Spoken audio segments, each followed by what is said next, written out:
In a world where the average person checks their phone 96 times a day, that's once every 10 minutes, our attention has become the most valuable currency. What if I told you that your inability to focus isn't your fault, but rather the result of trillion-dollar companies engineering their products to hijack your attention? Today, I'm going to show you how to take back control of your mind in a digital landscape designed to distract you. These aren't just productivity tips. They're mental freedom techniques that will change how you experience both technology and life itself. We're not just living in the information age, we're living in the attention economy. Every app, website, and platform is competing for your most precious resource, your focus. The average person now spends over 7 hours per day on digital media. That's nearly half our waking lives. But here's what most people don't realize.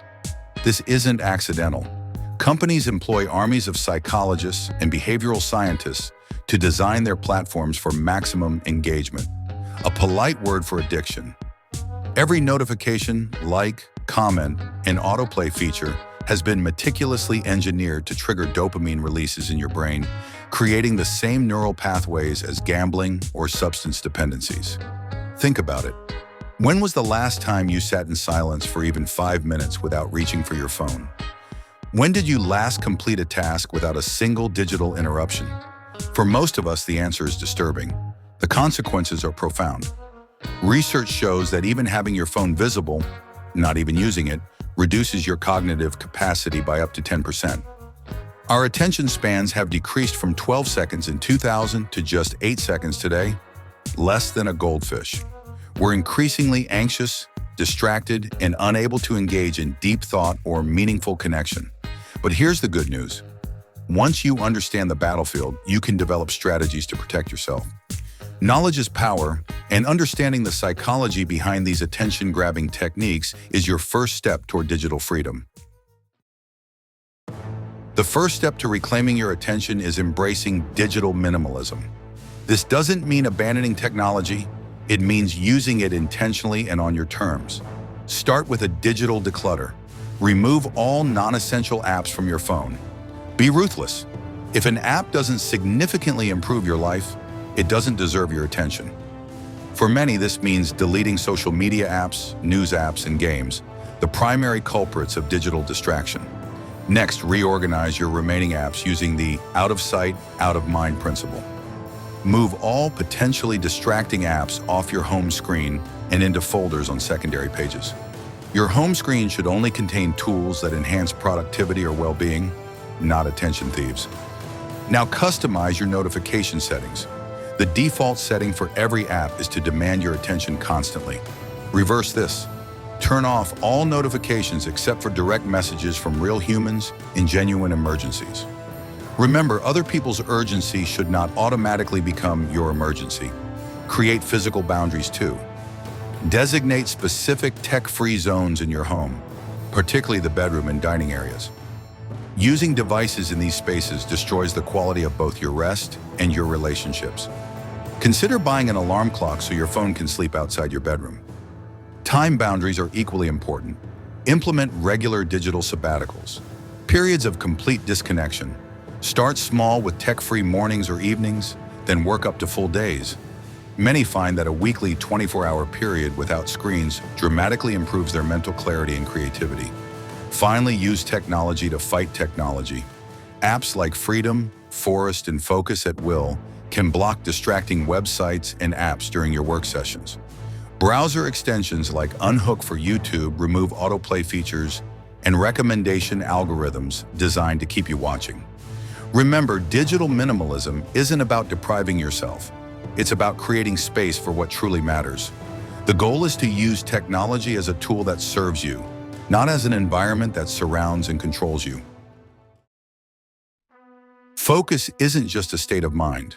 It's a skill that can be developed like a muscle. The problem is that our digital habits have severely weakened this muscle for most of us. Let's rebuild it using deep work strategies. Deep work, a term coined by computer science professor Cal Newport, refers to the ability to focus without distraction on a cognitively demanding task. It's becoming an increasingly rare and valuable skill in our fragmented world. First, schedule deep work sessions in advance. Block out chunks of at least 90 minutes in your calendar for uninterrupted focus. These should be non-negotiable appointments with yourself. Research shows it takes approximately 23 minutes to fully recover from a distraction, so shorter sessions are much less effective. Before each session, clearly define what you want to accomplish. Vague goals lead to wandering minds. Write down your specific objective and the steps required to achieve it. This clarity creates a mental contract with yourself and makes it easier to recognize when you're going off track. Create a pre-deep work ritual. This might include clearing your desk, putting on specific music, making a cup of tea, or doing 2 minutes of deep breathing. The ritual itself doesn't matter. What matters is that it consistently signals to your brain that it's time to focus. Over time, this Pavlovian response will help you slip into deep work mode more quickly. During your deep work sessions, implement the Pomodoro technique. 25 minutes of complete focus followed by a 5-minute break. After 4 cycles, take a longer 15 to 30-minute break. This structure works with your brain's natural attention rhythms rather than against them. Track your deep work hours weekly. What gets measured gets managed. Many people find that simply keeping a log of their deep work hours motivates them to increase this number over time. Challenge yourself to gradually expand your capacity for deep work. Finally, practice mindful transitions between tasks. The way you end one activity affects how you begin the next. Take a moment to consciously close your current task before moving to another. This might involve writing down where you left off, acknowledging what you accomplished, and briefly clearing your mind before transitioning. Remember, the ability to do deep work isn't just about productivity. It's about experiencing the profound satisfaction that comes from complete absorption in a meaningful task. It's one of the most rewarding states humans can experience. Even with the best systems in place, the pull of digital distraction remains powerful. Building cognitive resilience is about strengthening your mental capacity to resist these pulls and stay on course with your intentions. Start by understanding the psychology of distraction. Most often, we don't reach for our phones because the apps are so compelling. We reach for them because reality is momentarily uncomfortable. Maybe you're bored, frustrated, uncertain, or simply facing a challenging task. Digital distraction offers immediate relief from these uncomfortable states. To counter this, practice urge surfing. When you feel the impulse to check your phone or social media, don't immediately act on it. Instead, notice the urge, label it. There's an urge to check Instagram, and observe it with curiosity. What physical sensations accompany this urge? Where do you feel it in your body? Most urges peak within 30 seconds and then subside if not acted upon. Implement the 10-minute rule. When you feel the pull toward distraction, tell yourself you can give in, but only after waiting 10 minutes. Often, you'll find the urge passes or you get engrossed in your current task again. This builds your capacity to tolerate discomfort without immediately seeking relief. Create implementation intentions, specific plans for how you'll handle triggers. For example, if I feel bored during a meeting, then I will take 3 deep breaths instead of checking my phone. Having these plans ready in advance bypasses the need for willpower in the moment. Replace digital rewards with analog ones. Instead of scrolling social media as a break, have a list of rewarding non-digital activities ready. Stretching, making tea, gazing out the window, or a brief conversation with a colleague. These alternatives still provide the dopamine your brain craves without the endless scroll. Finally, practice mindfulness regularly. Research shows that even 10 minutes of daily meditation significantly improves attention control and reduces mind wandering.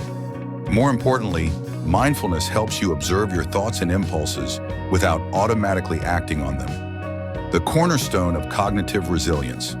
Remember that building cognitive resilience is a gradual process. You'll still get distracted sometimes, and that's okay.